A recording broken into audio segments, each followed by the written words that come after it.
Hello ladies and gentlemen, welcome back, Force here, and today we'll be checking out War for the Overworld. This is a real-time strategy dungeon management game inspired by games like Dungoen Keeper and Overlord. This was actually funded via Kickstarter earlier this year, and then it made it through the Steam greenlight process just a couple of weeks after it completed funding, and it's now currently available through Steam's early access program. So here in this video I will be showing you some gameplay along with giving you my initial thoughts and impressions. Keep in mind though, this is a very early build. We're actually looking at the Bedrock beta build, so it is not feature complete and it may very well be quite buggy. So let's go ahead and start off with the basics. What is this game? Well, once again, it's an RTS dungeon management game. It's a god game similar to Dungeon Keeper. You are building rooms and expanding upon the size of your dungeon and trying to build up your army of minions. We're starting off here with a bunch of the worker minions, go by the name of blood imps, and they are the ones who do all the basic tasks for you, such as digging tunnels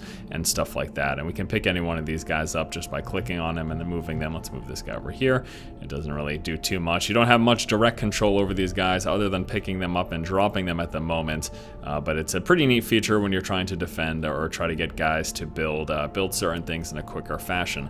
So we're going to start off here just by digging some tunnels. You'll notice basic dirt patches as well as those gold tunnels there. So if we actually dig through the gold ones here, what you're going to notice is that my workers, once this task is assigned, will immediately run right on over, and then they start digging up the gold patches. With that gold, they're actually going to return here to this little central location. This is what is known as a dungeon core. It's basically the heart of your operation. If this thing dies, it's game over for you. So any invading heroes or any other minions of other dungeon keepers in the area, if they get to the center here and destroy your dungeon core, then that is it. That is all she wrote. So as you're going to notice here, I cleared out a bunch of that gold. The minions automatically returned to around the core where some gold can be stored. It's actually up to 16,000 gold can be stored around the core. If you would like to store more gold, you'll have to do that in a separate room known as, I believe it's known as the Treasury. I can actually mouse over this right here to get, yes, it is the Treasury. So, and that's going to lead me into the next section, which is talking about the rooms. So first thing we're going to do, we'll clear all of the gold that is directly around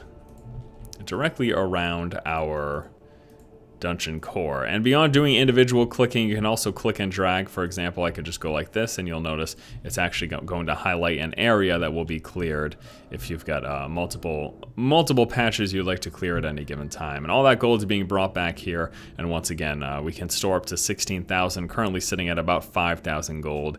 These little icons right here, this is indicating of mana, which is used to do your spells such as summoning more workers or taking direct control over a worker through possession.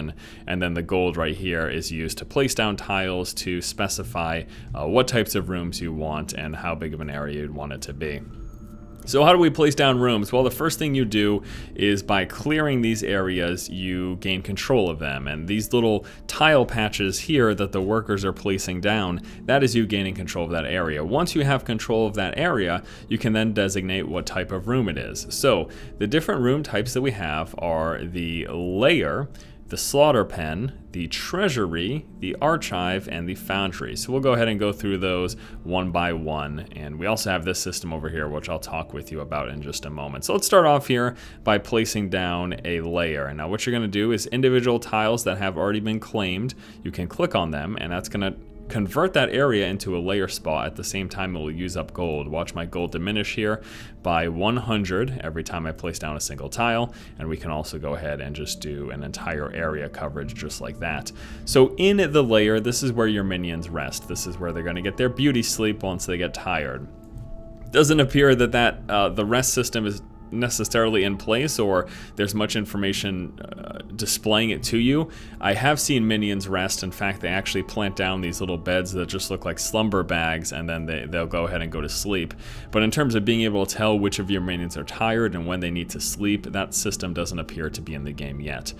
So what you're also noticing them do right now is, besides claiming the floor and placing down these tiles, they will also reinforce the walls. And any reinforced wall, there'll be this little green icon around that. And besides being reinforced, which makes it more durable against enemy attack or invasion, you also get torches, so it'll light up those areas, whereas unreinforced walls don't have those torches and aren't quite as illuminated for you.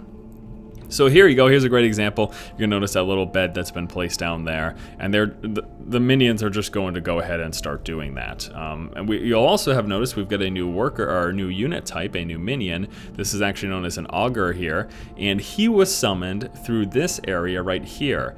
This is known as an underworld gateway. You'll find them around your core as you start to dig tunnels, and these underworld gateways attract new units. Now currently in the game, there are 5 different unit types. There are the basic blood imps, which are the workers. There are the augurs. There are also cultists, gnarlings, and gargoyles. And once we see those, I'll actually explain to you what they do separately. But again, you don't really have, at least at this point in the beta, you don't have direct control over any of these units. They will just do things automatically based on their nature. So for example, the augur here, he actually works in the Foundry, which is a room type that is used to build traps and defenses. Okay, so we've built this first room type here. We've built the layer. Let's go ahead and now build a slaughter pen. So what I'm going to do is I'm going to clear out this room a little bit more, like to just make a little bit more space here. I know they've already reinforced those walls, but c'est la vie. I'd like to make this room just a little bit bigger so that we can go ahead and get a slaughter pen in. And they will have to reclaim this ground area that I've digged up, and they'll also have to reinforce the walls. But I'm not really worried about attack. In fact, from what I've played of the beta so far, I haven't been attacked. I've been able to invade a neighboring dungeon, but I haven't been actually directly assaulted at any point.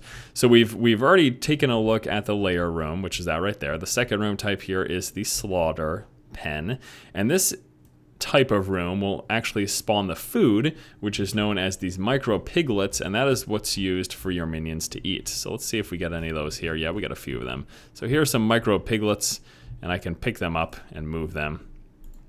Not that it really does too much, but I can do that if I so desire. You can also slap units until they die, which is kind of weird. So I can slap this piglet, and then he'll eventually just disappear. I can keep doing this here. There we go, so he disappeared. That's funny.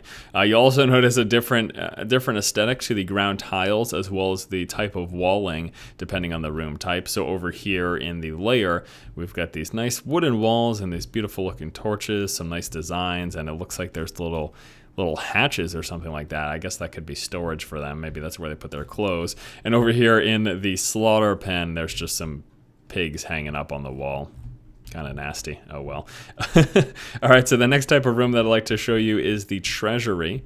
Now the Treasury is where you can store extra gold. Now as you can see over here at our dungeon core, we haven't exactly filled up on gold, so the Treasury isn't super necessary at this point, but what we can do is assign our workers here to go ahead and clear some more of these gold patches.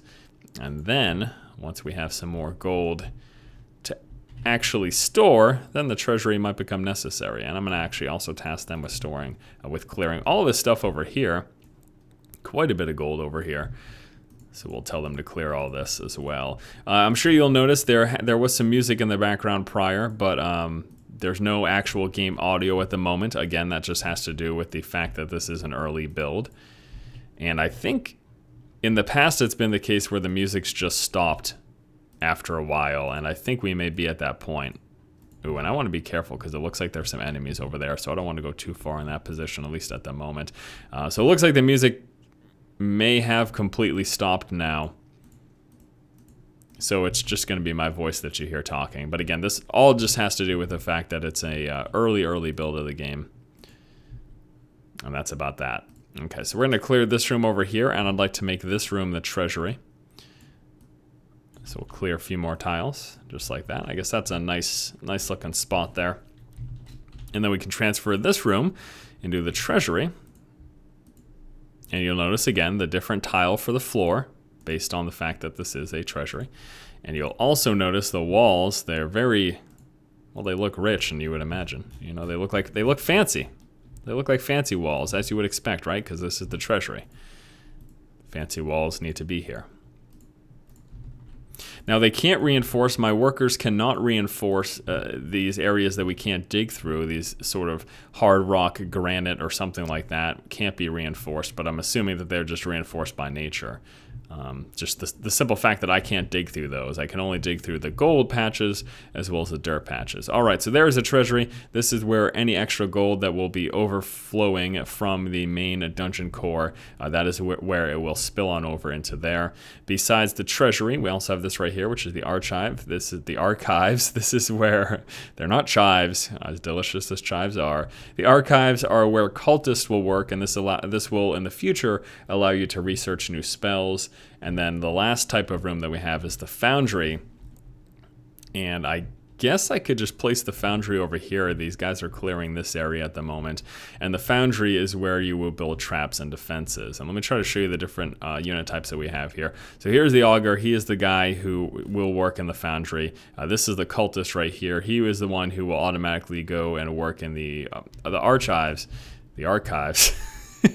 And again, that is where you will be able to research spells, different types of spells. Currently, the two types of spells that I have are just to summon a worker, which I can do. It costs 100 mana. I just click on summon a worker, and then I click on the ground, and hey, we've got more workers. Fantastic. The other spell that I have at the moment is Possession, where I can gain... I gain direct control over any of the units, and actually the current unit that I have control over here, this is known as the Gnarling. He is sort of the defensive unit, or offensive unit. He's the fighter dude, basically, is what it comes down to. All right, so we're going to relinquish control of him, though, for the moment. So yes, there are the 5 different types: the Blood Imps, the Augurs, the Cultists, the Gnarlings, and the Gargoyles, which is the only type you haven't seen yet. And I don't even know if we have any Gargoyles right now for me to show you. But they apparently, at this point in the game, are just sort of randomly going to be summoned here out of this underworld gateway once you claim it. Oh, there it is. There's a Gargoyle. So there's a Gargoyle right here, and I think he fights for you as well. But yeah, those are the different unit types. And the last type of room for me to show you right here is, once again, the Foundry. And this is where you will get defenses researched and things of that nature. And this is where the Augur works. So I wonder if the Augur will run over here. I just had a new one summoned out of that. I don't see them coming over at the moment. So those are all the different room types. I've showed you each one of them now. The Lair, Slaughter Pen, Treasury, Archive, and our Foundry. And, and although they've got their different functions, such as this is where they get food, this is where they get sleep, this is where you do research, this is where you store gold, and this is where you build defenses, I see no mechanics in the game at this point to actually do any of those things. The rooms are set and they exist to have those functions take place, but at the moment they don't appear to be in the game. So why am I showing you this? If it seems like it's just really basic, you're just placing down rooms and digging walls. Well, I'm showing you this for 2 reasons. Because it's available for purchase through Steam Early Access, I wanted to let people know what was currently in the game before they bought in. But I also wanted to show you just the game in its current state and then talk about their upcoming plans. Now, I'm not necessarily going to talk about my opinions on the game because it's so incomplete at the moment. I thought this would be more a good opportunity just to show you the game. I mean, I think it seems interesting, but it's lacking so many features at the moment that I can't say I think this game is great or I think this game is crap, because it's not finished. That's all there really is to say about it at the moment.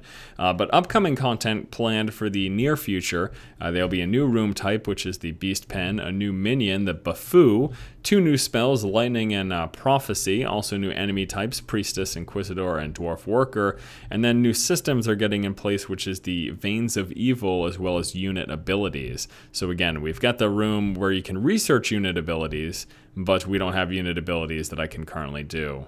Possessing units right now, all it does for me is allow me to view from their perspective and walk around, but that's it. But I assume in the future you'll be able to cast spells from their perspective and things of that nature. In fact, why don't we just go ahead and dig through right here into, I believe, what is enemy territory. Typically they've got reinforced walls, which I'm surprised that I didn't see any, but I did see someone walking around over here. Now when this game is complete, their plan is to have over 60 room types, 20 minions, tons of different defenses, spells, and even mass rituals like raising dead from the ground to invade enemy areas and things of that nature. But in its current state, this is what the game looks like. Once again, the Bedrock beta, available through Steam's Early Access program, currently priced at $21.99 is the asking price. Might be a bit steep in its current iteration. However, if you'd like to support the developer as they continue to work on this game, that's going to be a method for you to do so. If you'd like to pay $20 for a game that's worth $20, that's probably not where this is at the moment, but updates are planned. They're supposed to be rolling out with updates every few weeks. And, oh, a little fight now going on. So we're in some enemy territory. That looks like an enemy hero. He's doing all sorts of stuff. Why don't we call some fighters over, or rather pick some fighters up here. So we got a fighter right there. I'm going to pick him up and bring him over. Game certainly needs a bunch of work, but it seems pretty cool. So, oh man, I think I've got myself in deep here. Look at that giant guy. I'm going to get a bunch of fighters over. Game certainly needs a bunch of work. I mean, there's still not a lot of in-game sound. Or any, rather, at the moment. There's music, and actually it sounds like the music's picked back up, so that's interesting. But yeah, it's a nice foundation. So if you'd like to buy into the Bedrock beta, you can do so right now for just a little over $20. Alright guys, thank you so much for watching. Once again, this has been Force checking out A War for the Overworld, currently in the early beta development, the Bedrock beta if you will. If you like the content, please subscribe, and as always, keep watching and keep owning. I'm gonna take control of this guy. Oh, that's really buggy as hell, huh? Oh well.